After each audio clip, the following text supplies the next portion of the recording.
Teusaquillo, Bogotá. Vinimos a uno de los sitios en donde la gente parcha en forma. Tenemos cita con dos representantes a la Cámara que dicen son las congresistas más rebeldes. Caminen con nosotros.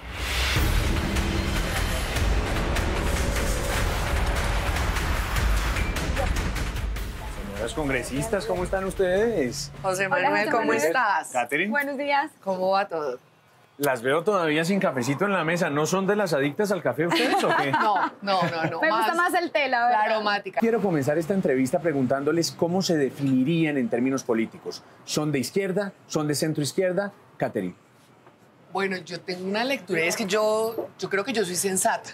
Ajá. Lo que yo critiqué en el gobierno anterior, lo estoy criticando ahora. Pero eso, ¿dónde la ponen en el espectro político? Más a la izquierda. Yo soy centro izquierda. De acuerdo. ¿Y usted, Jennifer? Yo me definiría como una congresista de izquierda. Sí. Hago parte de un partido de centro izquierda, que es Dignidad y Compromiso. Pero lo que sí me parece importante de esa definición es que la izquierda es mucho más que el presidente Petro. Al día de hoy, más o menos, que Petro se ha presentado como el dueño de la izquierda. Y sí hay que decir que ha logrado una unidad de gran parte de los sectores de la izquierda, pero hay otras voces que consideramos que pues en este gobierno hay que insistir en muchas de las críticas que incluso hemos venido haciendo con gobiernos anteriores. En eso yo coincido con Catherine. ¿Cómo es posible que uno haya luchado contra la corrupción, contra la parapolítica y cuando gana el gobierno del presidente Petro, pues guardar silencio frente a sus alianzas con los corruptos e incluso con personas denunciadas por parapolítica? Pues yo no voy a guardar silencio solamente porque el presidente es de izquierda. Y llegan a un Congreso de la República en donde hay de todo, hay que decirlo. Hay gente muy tradicional, hay voces nuevas como las que ustedes representan. Pero ustedes, ¿cómo están viendo hoy este Congreso? Y perdónenme la franqueza con que se las voy a preguntar. ¿Igual de vendido a todos los congresos anteriores o un Congreso que es capaz de pararse en la raya frente al Ejecutivo? Catherine. Bueno, yo siento que yo vengo desde el periodo anterior también y siento que el Congreso se ha cambiado y gracias al pacto, digamos, llegaron unas voces nuevas, valiosas. Vimos hoy en día una población que tal vez antiguamente no estaba representada. Les ha faltado más eco, más voz, no se escuchan mucho en el Congreso de la República, pero yo siento, digamos, que en eso hemos avanzado. Las castas políticas y los clanes políticos se mantienen sin lugar a dudas, se van unos, pero llegan los primos, los sobrinos, los hermanos, entonces, digamos, eso se mantiene, pero también hay un Congreso un poco más crítico.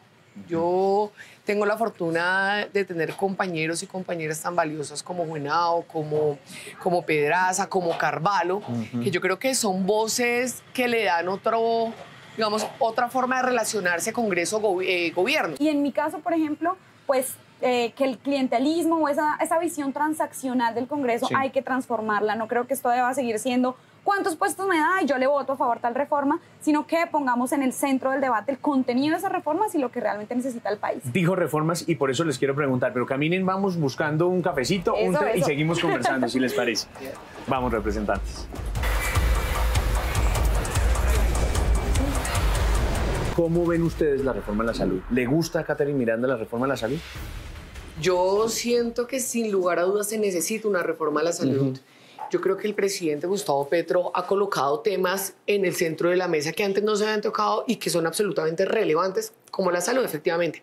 Sin embargo, esta reforma a la salud es absolutamente improvisada, mal hecha, no responde a las necesidades que tenemos nosotros los ciudadanos para mejorar ese sistema. Le pongo un ejemplo simple. Lo que nosotros necesitamos usualmente es, por ejemplo, mayor número de médicos, de especialistas. La reforma a la salud no toca ese grave tema que nosotros necesitamos como colombianos.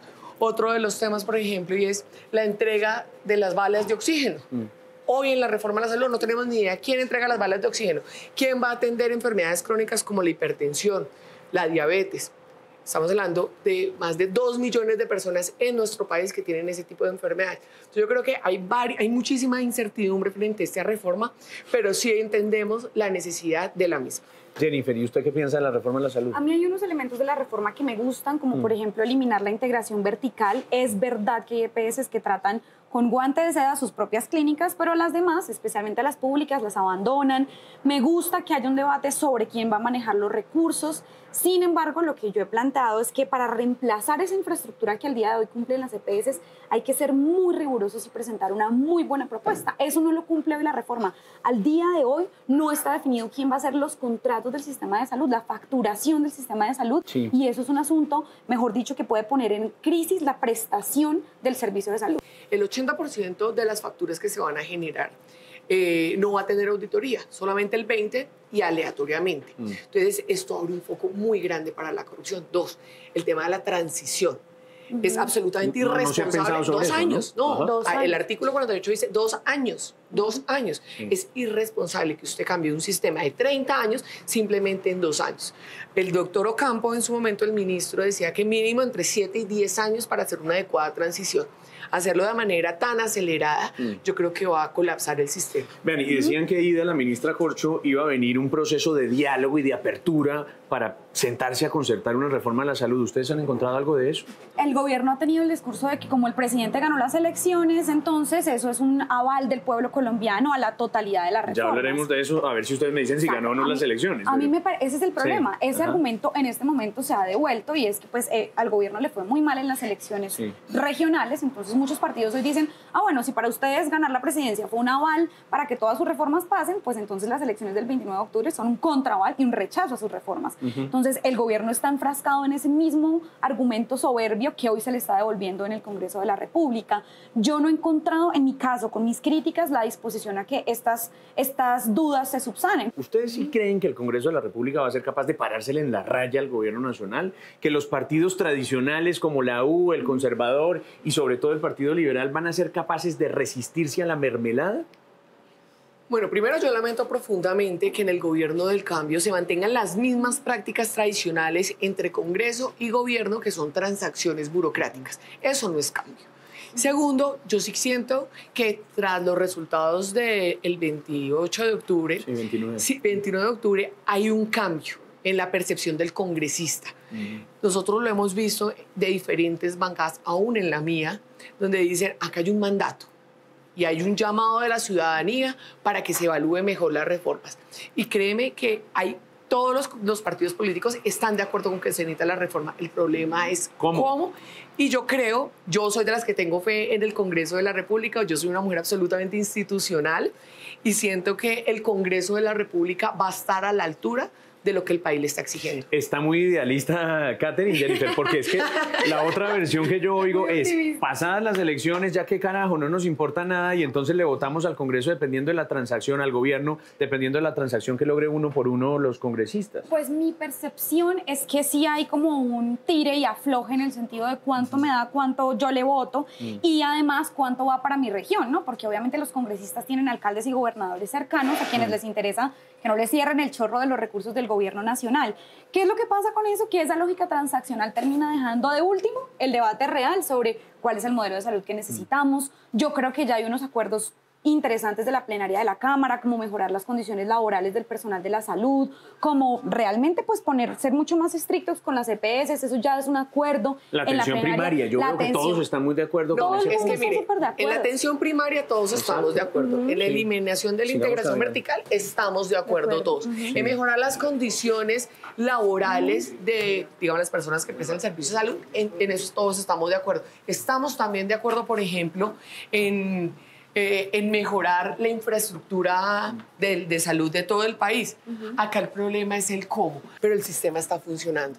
No podemos echar para atrás lo poco que está funcionando. Mejoremos lo que haya que mejorar, pero no digamos que todo está mal y que somos el Mesías y que vamos a inventar el agua mojada. Lamentablemente, parte de la reforma se votó en bloque, sin ni siquiera una coherencia entre los artículos que se estaban aprobando en la plenaria de la Cámara. Así que yo creo que los congresistas tienen una decisión importante que tomar.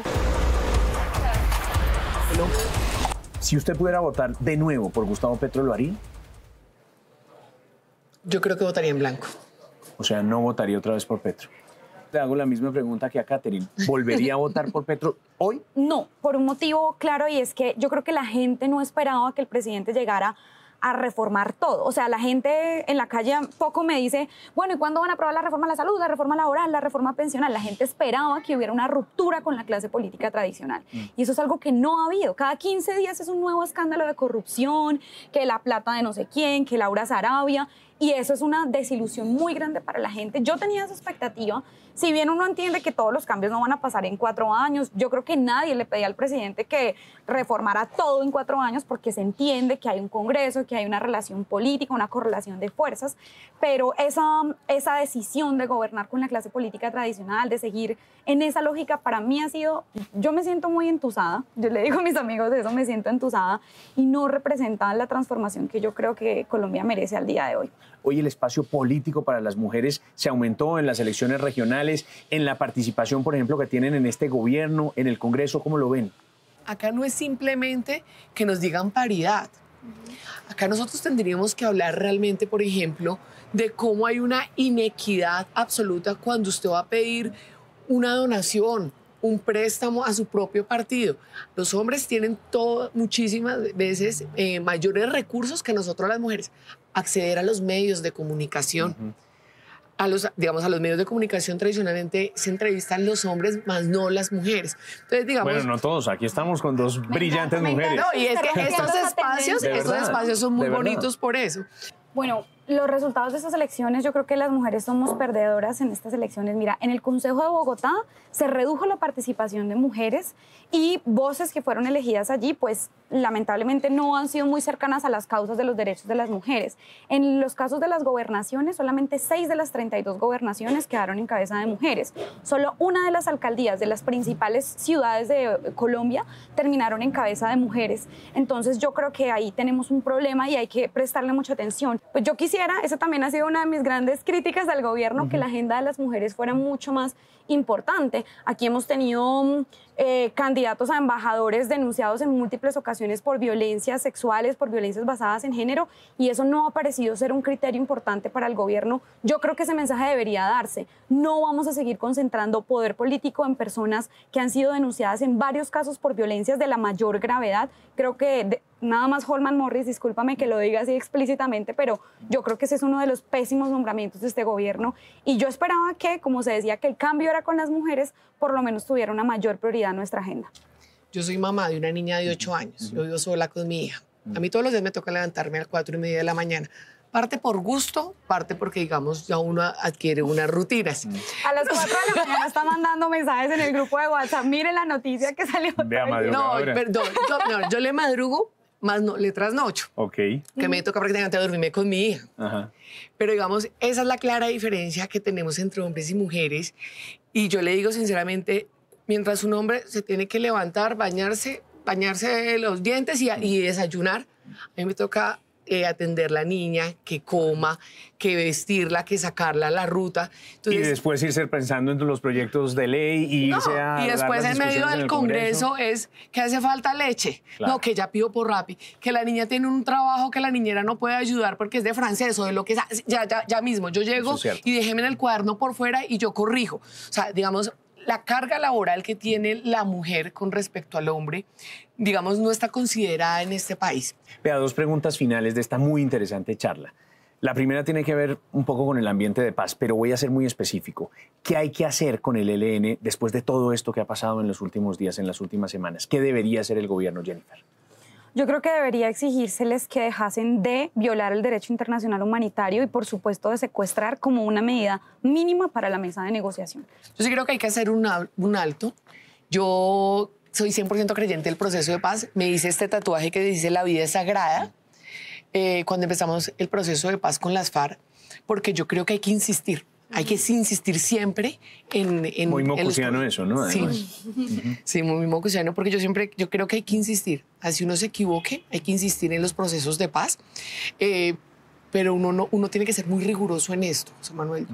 Y yo siento que hay un gobierno afanado, un gobierno poco riguroso, un gobierno que cree que dice vamos a hacer la paz y todo el mundo se le va a arrodillar y le va a quitar el sombrero y dice listo, hagamos la paz. No, las complejidades son diferentes. Usted no puede unir los mismos procesos de Clan del Golfo, disidencias y el ELN. Tiene que tener unos tratamientos absolutamente diferenciados y el gobierno hoy no los tiene. Si aquí hubiera una silla y hubiera la posibilidad de invitar a uno de los congresistas que no piensan como ustedes, pero que ustedes respetan, que ustedes tienen en cuenta como unos opositores válidos, ¿cuál sería? Denme un nombre de un congresista, hombre o mujer, que no piensa como ustedes, pero que ustedes sentarían acá para dialogar, para construir país? Andrés Forero. Andrés Forero del Centro Democrático. Me parece que es una persona responsable. Tengo 1000 diferencias con él, pero creo que los debates siempre se pueden dar con él en unos términos muy respetuosos. Me parece muy bajo lo que pasó esta semana en la plenaria de la Cámara de Representantes. Creo que yo obviamente soy primípara en el Congreso, pero cuando mi partido estaba en oposición, a veces utilizábamos mecanismos como la ruptura del quórum cuando sentíamos que no había garantías democráticas. Y yo creo que esa es una herramienta entendible que no hace a nadie un ladrón. Entonces, pues yo creo que con Andrés se pueden tener unas conversaciones respetuosas. Yo podría sentar acá a Paloma Valencia, yo podría sentar acá a Carolina Arbeláez. Me parecen dos mujeres que tienen una visión diferente a mí en la política, pero representan una parte de la sociedad colombiana muy relevante y ninguno de nosotros tiene la verdad revelada. Y no somos los mesías, y yo siento que con esas mujeres yo me he podido encontrar en puntos. Pues qué bueno, representantes, que su voz se siga oyendo. Gracias por aceptar este ejercicio y sigamos encontrándonos también nosotros. A ustedes muchísimas gracias por abrir estos espacios que creo que le ayudan muchísimo, no solamente a visibilizar nuestra voz, sino que otras mujeres, niñas, jóvenes se animen un poco a meterse en estos espacios. Seguro que sí. Muchas gracias. Gracias. Vale. Ahora sí, te tomo mi té. Ahora sí, salud.